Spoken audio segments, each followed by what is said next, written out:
Kalau untuk pasarnya kan tergantung bentuk dan karakter sebenarnya. Ya mungkin kalau masih tahap-tahap awal atau biasa disebut itu bahan bonsai, itu harganya ya sekitar 1 juta. Tapi kalau sudah yang benar-benar bagus itu sudah puluhan juta. Drop it.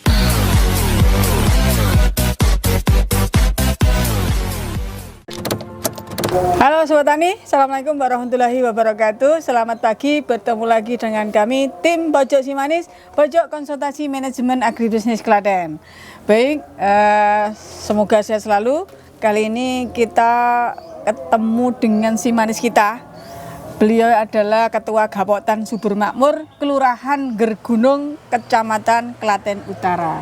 Selamat pagi Pak. Selamat pagi. Bisa Ibu. diperkenalkan kepada Sobat Tani, Ya, monggo. Siap, nama saya Agus Mustawa, saya Ketua Gapoktan Subur Makmur, Kelurahan Gergunung, Kecamatan Klaten Utara. Dalam hal ini kami melakukan budidaya bonsai dengan pemanfaatan sampah organik dijadikan kompos. Oh baik Pak, terima kasih. Luar biasa pemanfaatan kompos menjadi untuk budidaya bonsai. Di belakang kami sudah banyak penampakan berbagai bentuk bonsai. Bapak ini bisa diceritakan awal mulanya. Bapak ini kan aktivis lingkungan ya. Jadi beliau adalah salah satu ketua pengelola juga? Ketua pengelola Bank Sama ya? Enggak, atau pengelola KSM Mudirapi. Oh, KSM Mudirapi. Monggo Pak bisa diceritakan. Siap, nggih. Memang kami berawal tahun 2008 kami sudah produksi kompos dari sampah organik. Dan kebetulan kami bertahun-tahun produksi itu kompos kami nggak bisa jual. Akhirnya kami berinisiatif budidaya tanaman keras yang kami arahkan biar punya nilai jual tinggi. Kami budidaya bonsai. Oh iya. Alhamdulillah dari tahun 2009 sampai saat ini kami sudah bisa menghasilkan beberapa seni bonsai yang ada di Kelurahan Gergunung ini. Sehingga ini menjadi salah satu pemanfaatan kompos kami yang bisa menghasilkan untuk operasional kegiatan kami. Oh baik, terima kasih. Jadi ini memanfaatkan pupuk kompos yang sudah diolah ya Pak, karena memang Pak Agus sebagai ketua tim lah pengolahan sampah. Nah ini karena memang kemarin ada kendala tidak terjual, Pak Agus mengajak untuk kita memanfaatkan kompos itu untuk budidaya bonsai. Baik, bonsai berarti 2009 itu 16 tahun lalu ya Pak ya? Iya. Lumayan sudah lama berarti. Baik Pak, ini kalau boleh tahu kenapa memilih bonsai yang dikembangkan? Karena satu, lahan pertanian di Kelurahan Gergunung ini sudah minim. Oh iya, terbatasnya lahan pertanian. Betul. Sehingga kami bisa memanfaatkan yang lahan kecil ini bisa untuk berkarya. Oh iya, siap. Nanti saya juga ada mulai kita tanam di tanah, baru nanti kalau sudah benar-benar bentuk atau kerangkanya itu sesuai, baru kita naikkan ke pot. Oh iya. Untuk pembentukan tahap lanjut. Iya, ini mungkin bagi yang Sobat Tani hobi bonsai, penyuka bonsai atau mungkin yang tergabung komunitas bonsai, ini barangkali Pak Agus sudah mengenal Pak Agus ya. Nah ini di belakang kami ini kira-kira ada berapa macam dari tanaman apa saja Pak? Kalau jenis kami dari tanaman lokal sampai tanaman impor sekarang sudah ada. Oh, tanaman lokal ada, impor ada ya? Ficus, asam Jawa, terus ada jeruk kingkit, kemuning. Wow. Sampai tanaman-tanaman impor. Tanaman impor biasanya di sini kami menerapkan sebenarnya banyak hal, termasuk ficus silver. Itu kan ada beberapa memang yang kami tanaman impor. Terus ada hokianti. Kalau saya mungkin yang lokalan masih ada ya, tapi yang mungkin yang tadi impor tadi kami mungkin kurang mengenal ya. Ini kok bisa impor? Berarti tadi lewat komunitas ya? Komunitas kami juga tergabung dengan PPBI. Itu penggemar bonsai Indonesia. Itu ada komunitasnya. untuk Klaten juga ada pengurusnya, Oh, iya. nggih, sampai provinsi sampai pusat, sehingga kami bisa interaksi dengan hobi bonsai ini dengan teman-teman. Oh, siapa? Iya. Baik, ini kira-kira awalnya jenengan ini ya membentuk atau mungkin membudayakan bonsai ini terkait dengan apa, Pak? Bahan baku atau mungkin jenengan sendiri atau tenaga kerja. Ini jenengan apa ini memberdayakan anggota juga? Kalau untuk bonsai Sendiri? tidak. Oh, Nggih. sendiri. Pak Agus Nggih, sendiri ya? Ini memang ide saya dan saya jalankan sendiri. Karena teman-teman waktunya sudah habis di pemilahan dan pengolahan. Betul. Nggih. Siap. Jadi ini Pak Agus sudah menekuni otomatis ya, Nggih, kalau dia ya, udah serius ya.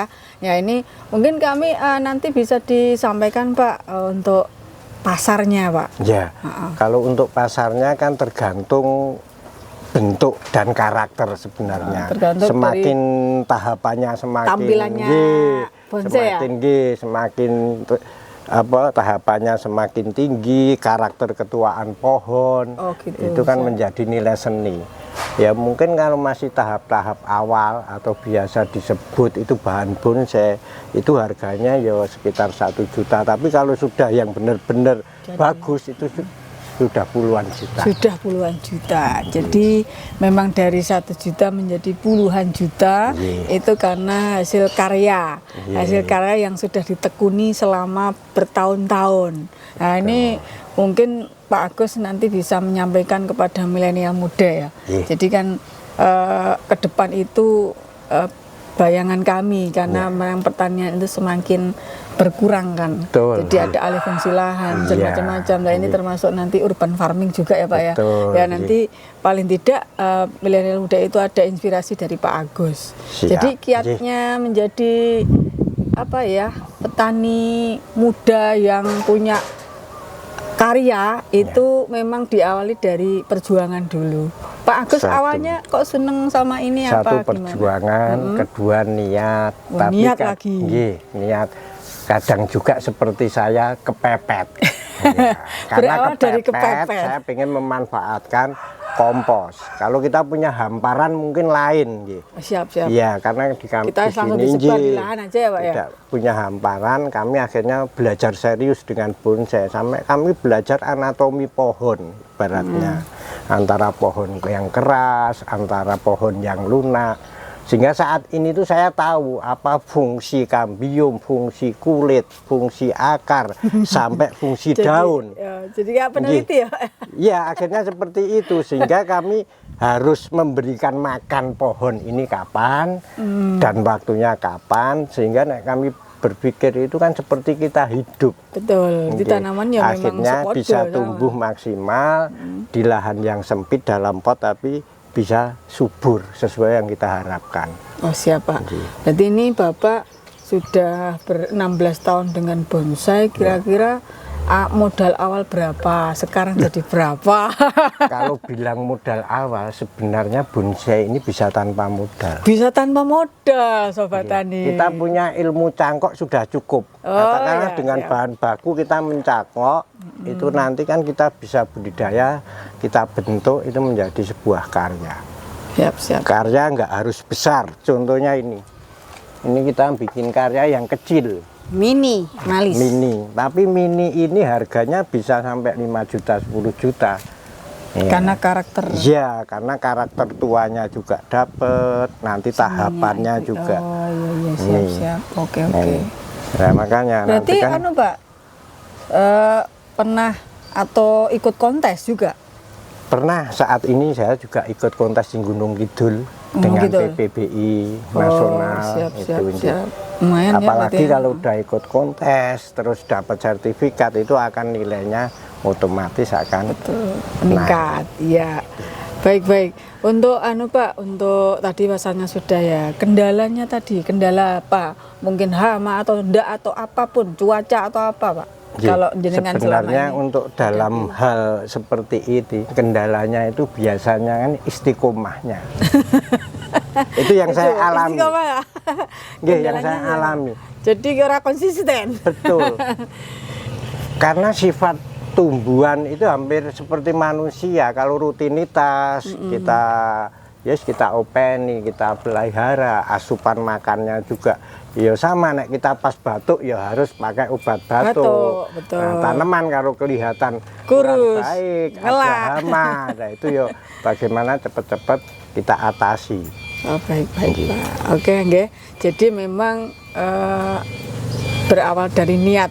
Ya. Niat, karena bonsai tidak perlu modal, kata Pak Agus loh ya. Ya. Jadi ini modalnya cuma nanti iso nyangkok.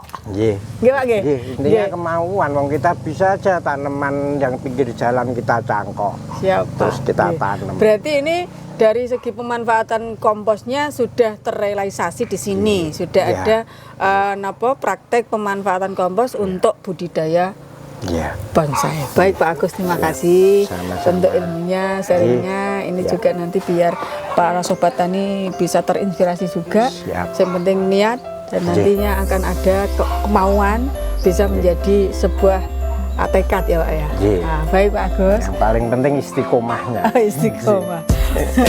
Saya terkoso. Oke, baik matur nuwun waktunya Pak Agus. Sama-sama. Kita sudah diberi Semoga waktu. bermanfaat. Amin. Kita diberi waktu untuk sharing ilmu. Mudah-mudahan ke depan kita ada manfaat dan keberkahannya. Amin. Baik sobat tani semua, barangkali kita sudah ngobrol banyak dengan Pak Agus. Semoga bermanfaat. Kerja keras, kerja cerdas, kerja ikhlas, kerja tuntas. Matur nuwun. Sama-sama. Assalamualaikum warahmatullahi wabarakatuh.